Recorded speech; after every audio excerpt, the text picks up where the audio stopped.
আসসালামু আলাইকুম। আজকে আমরা শিখবো HTML layout. So HTML layout হলো একটি ওয়েব পেজের বিভিন্ন অংশকে সুন্দরভাবে সাজানোর একটা পদ্ধতি। সো আমরা যদি কোনো একটা ওয়েবসাইট দেখি তখনই এটা ভালোভাবে বুঝতে পারবো।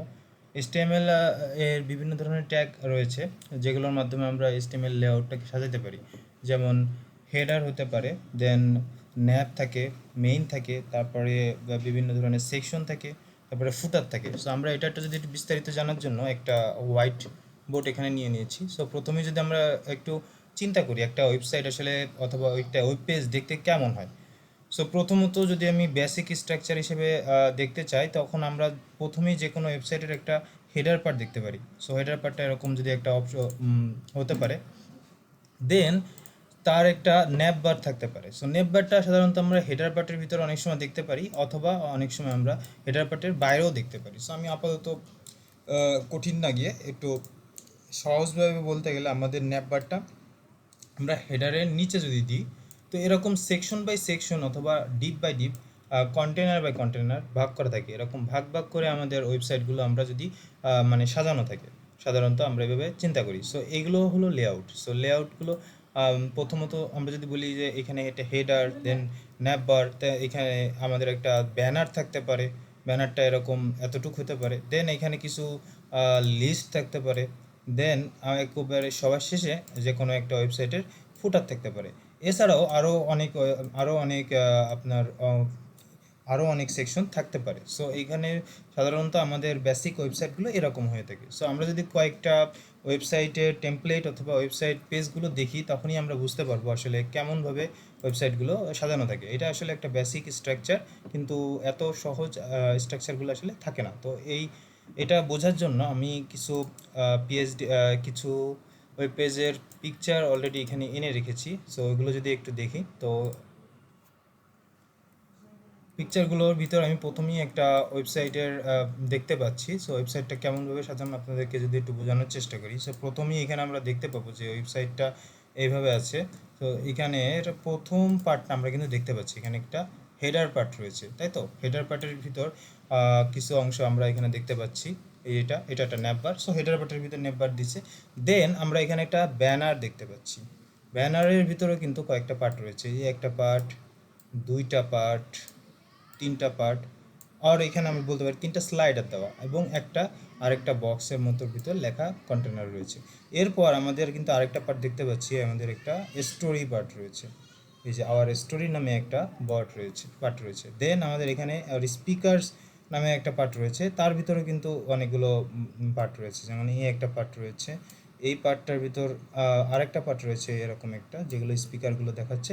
সো এইভাবেই করে কিন্তু আমাদের ফুল ওয়েবসাইটটা দেখা যাচ্ছে। তো ফুল ওয়েবসাইটগুলো কিন্তু অনেকটা পার্ট রয়েছে। সো প্রথমেই যদি আমি বলি, প্রথম পার্টটা সাধারণত হেডার হয়ে থাকে। একেবারে প্রথম যে পার্টটা, এইটা যদি আমি বলি,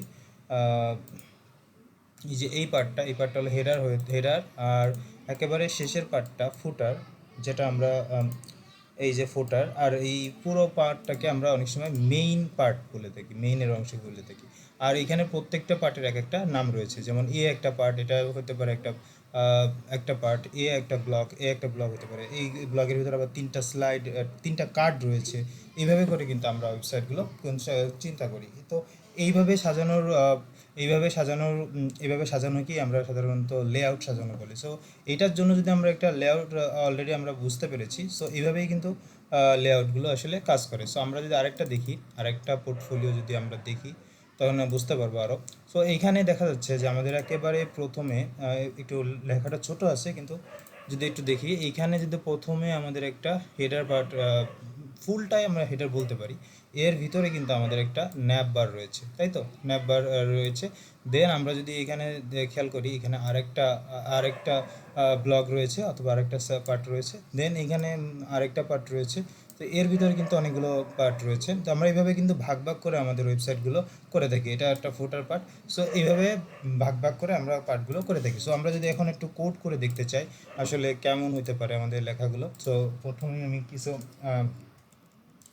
একটু লেখাটা দেখা দেওয়ার চেষ্টা করি। প্রথমে আমরা যদি কোনো একটা ওয়েবসাইট তৈরি করি, প্রথমে আমাদের একটা হেডার পার্ট থাকে। সো হেডার পার্টের ভিতরে যদি কিছু থাকলেও লেখা থাকতে পারে। দেন আমাদের অনেক সময় কী হয়, হেডার পার্টের ভিতরেই আমার ন্যাপ বারটা থাকে। ন্যাপ বারটা হেডার পার্টের ভিতরেই থেকে অথবা হেডার পার্টের বাইরেও থাকতে পারে। সো আমরা এখানে হেডার পার্টের বাইরে রাখতেছি ন্যাপ বারটা। সো ন্যাপ বারটা দিলাম হেডার পার্টের বাইরে। এবং এরপরে আমাদের সাধারণত মনে করো সেকশন যদি থাকে, কিছু সেকশন থাকতে পারে, সেকশনগুলোর নাম বিভিন্ন হতে পারে, যেমন প্রজেক্ট, সার্ভিস অথবা সামথিং লাইক দ্যাট। এবং একেবারেই শেষে কি হয়ে থাকে, ফুটারটা থাকে, ফুটারটা দিয়ে থাকি। এখন সেকশন কিন্তু অনেকগুলো সেকশন হতে পারে, যেমন মনে করেন আমাদের সেকশনটা হতে পারে একটা সার্ভিস সেকশন, দেন আমাদের হতে পারে আমাদের একটা প্রজেক্ট সেকশন। সো সেকশনগুলোকে সাধারণত আমরা কী করি, একটা ক্লাস ইউজ করে এটাকে ডিফাইন করে দিই, যেমন প্রজেক্ট নামে একটা সেকশন আছে। আবার এখানে একটা যদি আমি একটা দিয়ে দিই, এটা যদি আমি বলে দিই ক্লাসে, মনে করেন এটা বলে দিতে পারি সার্ভিস। সো এইভাবে কিন্তু আমাদের এইগুলো কাজ করা হয়ে থাকে। সো এখন এখন আমি এটাকে বোঝানোর জন্য, এটা আসলে কিছুই লিখি নেই এর ভিতরে, তো এটা আসলে কিছুই দেখাবে না, শো করবে না, যেহেতু এর ভিতরে কোনো কন্টেন্টই নেই। তো আমি যদি একটু লাইভে যাই তাহলে দেখতে পাবো কিছুই দেখা যাচ্ছে না। কিন্তু এটা আমি একটু সিএসএস যদি ইউজ করি, সিএসএস আপনাদের এখন আপাতত, যেহেতু আমরা এর আগে আপনারা সিএসএস করেননি, তো সিএসএস বোঝার কোনো প্রয়োজন নেই। জাস্ট আমি আপনাদের আপনাদের জাস্ট একটা আইডিয়া দেওয়ার জন্য কিছু সিএসএস আপনাদেরকে দেখাচ্ছি। সো সবসময় আমরা যদি হেডারের ভিতর একটা ওয়াইড আর হাইট, একটা ব্যাকগ্রাউন্ড কালার দিয়ে দিই, ব্যাকগ্রাউন্ড কালার রেড দিয়ে দিলাম, আর হোয়াইট দিয়ে দিলাম মনে করেন 100%, যেটা আমি পুরোটা যাচ্ছি। আর হাইট মনে করেন দিয়ে দিলাম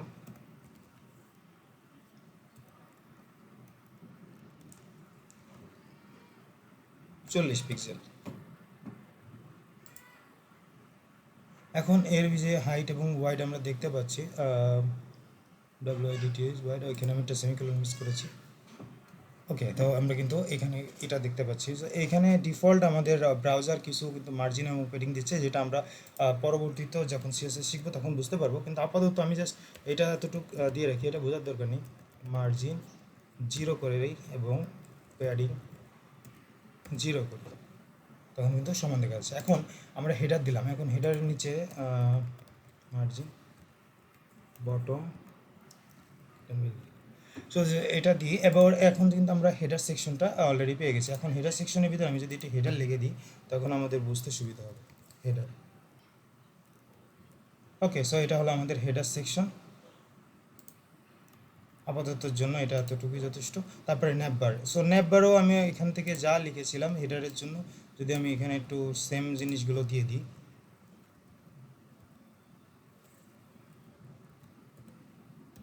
ন্যাবের ভিতর যদি সেম প্রসেসগুলোই দিয়ে দিই, শুধু ব্যাকগ্রাউন্ড কালারটা একটু চেঞ্জ করে দেবো যাতে আমাদের বুঝতে সুবিধা হবে।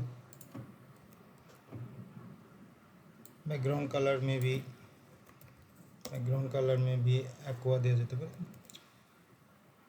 সো এইখানে দেখেন আর একটা কিন্তু ন্যাপবার চলে এসেছে। সো এইভাবে করে আমরা কিন্তু সেকশন এবং ফুটার দুইটাই দিয়ে দিতে পারি। সো যেহেতু সবগুলোরই একই জিনিস দিতে, সেকশন আর ফুটারের জন্য আমাদের দিতে চাচ্ছি, তো সেকশন অ্যান্ড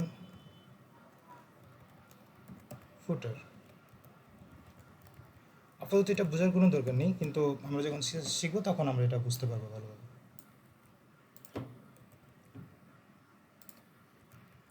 সো এখানে কালারগুলো একটু চেঞ্জ করে দিই, তাহলে আন্ডারস্ট্যান্ড করতে সুবিধা হবে। সো এখানে দুইটা সেকশন ছিল, যেমন দুইটা কালার চলে এসেছে। আর এখানে জাস্ট আমরা একটা যদি করে দিই, ফুটারের কালার ব্ল্যাক করে দিই, ব্ল্যাক। সো নাও এইভাবে কিন্তু আমাদের সেকশনগুলো পার্ট ভাগ করা থাকে। এখন আমি যদি এইগুলোর একটু একটু চেঞ্জ করে দিই, এটাকে যদি আমি 400 করে দিই, একটু বড় করে দিলাম, এটাকে আমি 100 করে দিই, এটাকে 200 করে দিই।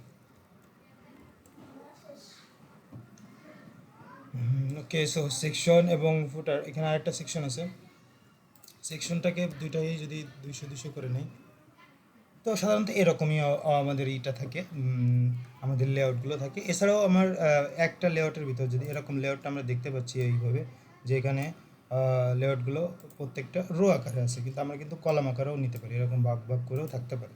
সো হ্যাঁ, এখন আমরা এখানে কিন্তু কালারগুলো দেখতেছি, কিন্তু কালার যখন আমরা প্রথম প্রথম যেহেতু আমরা বিজ্ঞানের হিসেবে কাজ করব, তো কালার চয়েসিংয়ের ক্ষেত্রেও আমাদের কিছুটা মানে বেসিক লেভেলে থাকবো। সেজন্য আমাদের একটা ওয়েবসাইট আছে, যেমন ফ্ল্যাট আই কালার্স। এখান থেকে কিন্তু আমরা কালার্সেরগুলো একটু নিতে পারি। সো ওয়েবসাইটটাই যে এইটা ফ্ল্যাট ইউআই কালার, এটাতে যদি নিই তাহলে কালারগুলো অ্যাকচুয়ালি কম্বিনেশন কালার দেওয়া থাকে।